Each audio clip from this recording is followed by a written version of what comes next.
बेनती करते मैं तो हार गई रे, बेनती करते मैं तो हार गई रे, बिया गो मनानत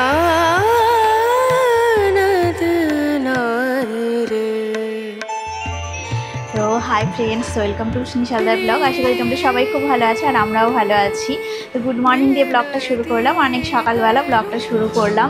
তো সবাইকে অনেক অনেক ধন্যবাদ আর অনেক অনেক স্বাগত। পুরনো বন্ধু, নতুন বন্ধু, সবাইকে আমার ব্লগে অনেক স্বাগত আর অনেক ভালোবাসা সবার জন্যে।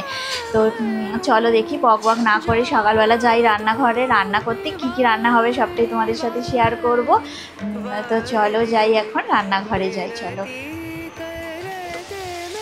দেখো এদিকে ব্রোকলি আলু ভাজা করছি, আর ওইদিকে দেখো আমি চালটা বসিয়ে দিয়েছি। এই যে দেখো সবে বসিয়েছি, আর এখন ব্রোকলি আলু ভাজা করে নিচ্ছি। তো আর কি রান্না করব তোমাদের সাথে সবটাই শেয়ার করব। তো চলো এখন দেখো ভাজা করে নিচ্ছি আলু দিয়ে ব্রোকলি, অল্প করে ভাজা করছি। আর একটু মটরশুঁটি ছাড়াবো, তারপরে মটরশুঁটি এতে একটু দেবো। তো এখন নুন আর হলুদ দিয়েছি, দেখো এখন একটু ঢাকা দিয়ে রাখবো, একটু চাপা দিয়েই রান্নাটা করব।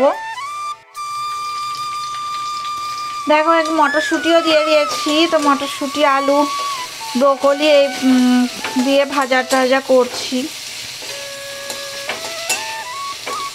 নুন হলুদ সব দিয়ে দিয়েছি, একটু ঢাকা দিয়ে রাখছি।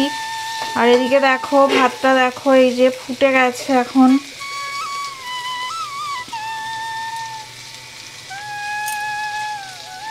তো চলো রান্না বান্না করে নিই।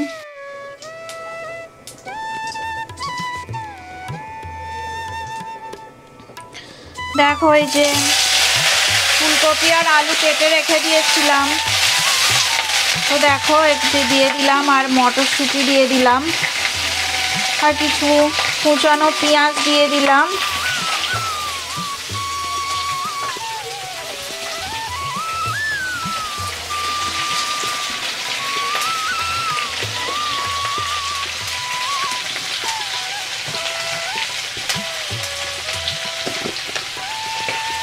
পরিমাণ মতো নুন দিয়ে দিচ্ছি, নাহলে এটা খুব ঠিকরাচ্ছে, অসুবিধা হচ্ছে প্রচণ্ড। আর দেখো হলুদ গুঁড়ো দিয়ে দিলাম।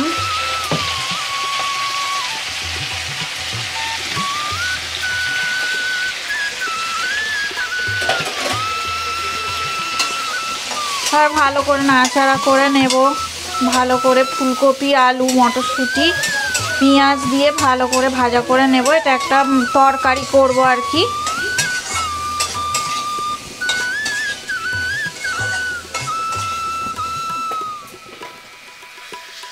কাঁচা লঙ্কা টমেটো দেখো দিয়ে দিয়েছি, আর ভালো করে দেখো নাড়াচাড়া করে নিচ্ছি, কষা কষা হয়েছে এখন।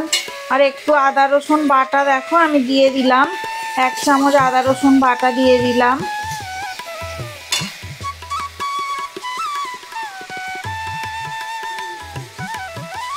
আর 1 চামচ দেখো জিরে বাটা দিয়ে দিলাম।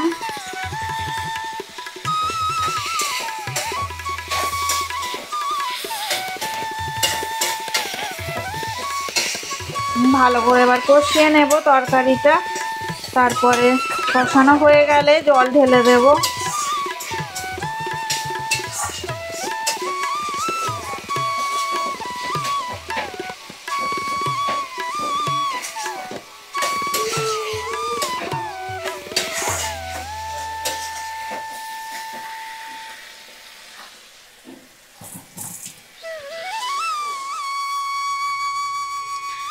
দেখো এই যে ফুলকপি আলুর ঝোল দেখো একদম রেডি হয়ে গেছে। আর আমি দেখো উপর থেকে একদম গরম মশলার গুঁড়ো ছড়িয়ে দিলাম, তো এটা দিতে ভুলে গেছিলাম।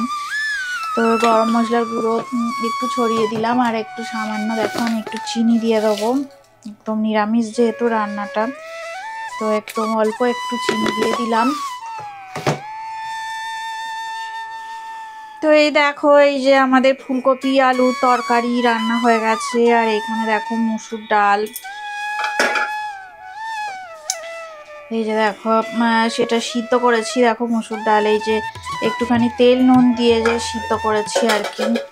আর এই ব্রকলি আলু ভাজাও রেডি হয়ে গেছে, এই যে দেখো। আর এখানটা ভাতটা দেখো আমি উপর করতে দিয়ে দিয়েছি, এখন হাঁড়িটা দেখো এখানে আছে, উপর করতে দিয়েছি, ভাতটা ফ্যান ঝাড়ছে এখন। তো ফ্যান এই যে দেখো ফ্যান পড়ছে, তো এখন তো এই আমাদের আজকের রান্না বান্না। তো ভিডিওটা যদি ভালো লেগে থাকে অবশ্যই লাইক দেবে, শেয়ার করবে, আর কমেন্ট করে আমাকে জানাবে তোমাদের কেমন লাগলো। তোমরা সবাই ভালো থাকো, সুস্থ থাকো, আর আমার ব্লগ এইভাবে দেখতে থাকো। সবাইকে এতক্ষণ ধরে যে আমার ব্লগটা দেখলে সবাইকে অনেক অনেক ধন্যবাদ, সবাইকে অনেক অনেক থ্যাংক ইউ। সবাই ভালো থাকো, সুস্থ থাকো। তো আজকের মতো টাটা, পরে আবার নতুন ব্লগ নিয়ে তোমাদের কাছে আবার চলে আসবো। ততক্ষণ তোমরা ভালো থাকো, সুস্থ থাকো, আর আমার ব্লগে আমার সাথে সব সময় থেকো।